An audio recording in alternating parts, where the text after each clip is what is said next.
In Japan, the possession and use of swords is strictly regulated by law, and any sword sold in a place like this has to be publicly registered. However, whereas guns are registered with the police, swords are registered with the cultural agency and are regarded as art objects rather than weapons. And since they are art objects, I'm going to get a lesson now in how to appreciate them. I understand that, first of all, you have to look at the whole sword. Yes, you hold the sword straight up like this and you examine its curvature and its overall appearance. And you think to yourself, it has a magnificent curve. It's so graceful. Maybe it's from the Kamakura period. You get the general idea of the sword. Okay, after you've taken a look at the whole sword, then you start to look at some of the details.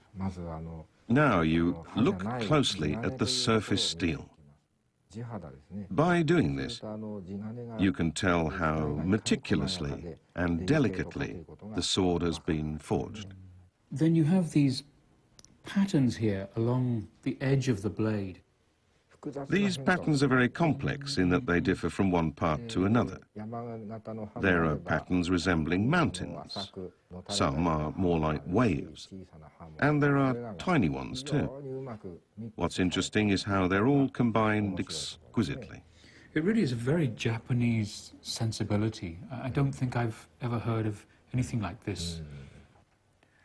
Well, we've seen the artistic value of the sword. Now let's take a look at how they're actually made.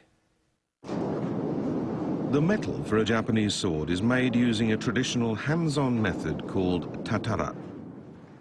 Iron sand is heated for 3 days and 3 nights, with the temperature continually adjusted.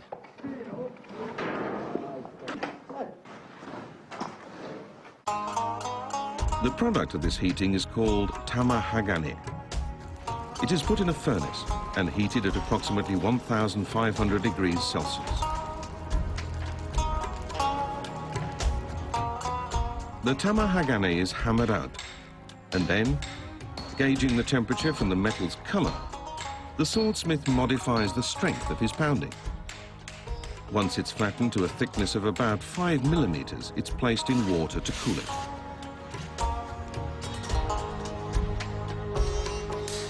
Then it's broken into smaller blocks.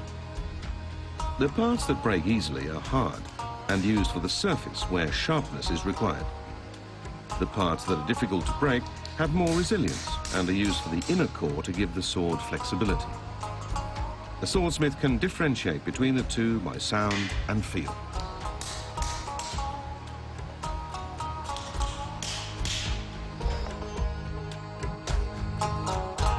The small blocks of tamahagane are stacked so that heat will penetrate thoroughly and evenly.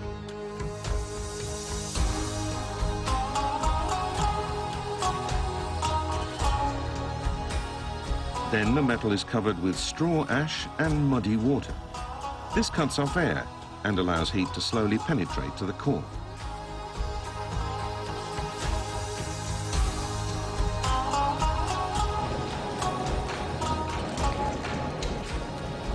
The steel is melting. The swordsmith estimates the temperature based on the color and sound of the fire.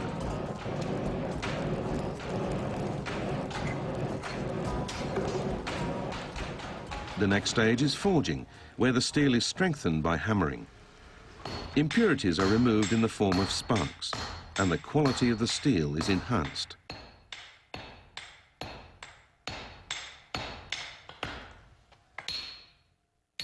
Cuts are made, and the steel is doubled over. After about 15 cycles of folding, forging, heating, and forging, the blade has roughly 30,000 layers. This is what gives Japanese swords their strength and resilience.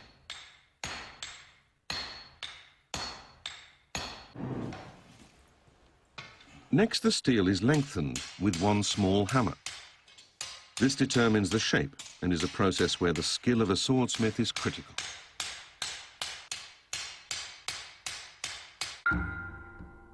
Once the shape is formed, a mixture of clay, charcoal, and other materials is spread on the blade.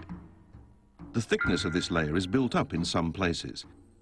The mixture and its thickness subtly affect the transfer of heat to the steel in the final treatment, and determine the characteristic temper pattern. As the pattern is considered the soul of the Japanese sword, each swordsmith carefully guards details of the mixture and its thickness as a trade secret.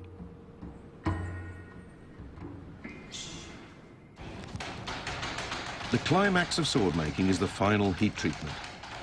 The sword is heated to 800 degrees Celsius and then plunged into water to cool. This is the most intense moment for the swordsmith.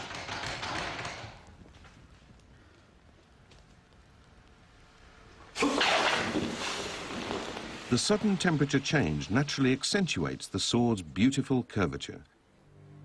It is at this instant that a sword is supposedly imbued with a soul. The sword is handed on to such artisans as polishers and scabbard makers for completion. A beautifully rounded temper pattern has surfaced clearly.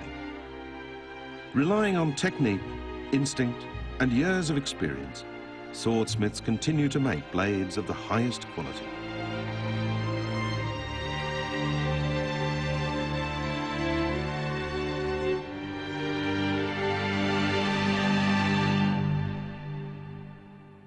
Let's take a look at some of the artistic details of the different parts of the sword. First of all, take a look at the blade here.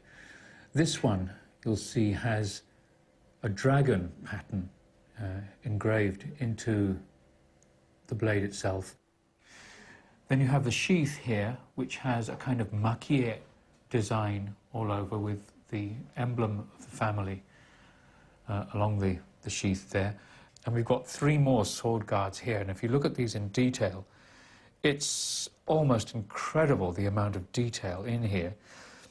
So, I understand you have quite a lot of visitors from abroad come here to buy swords as well. Any particular countries which people are particularly interested in Japanese swords? Well, I think people from America and also people from Europe. Some of them have studied Japanese history and the history of swords, and they even know the names for all the specific parts of the sword. And they see beauty in little things that even most Japanese people can't recognize.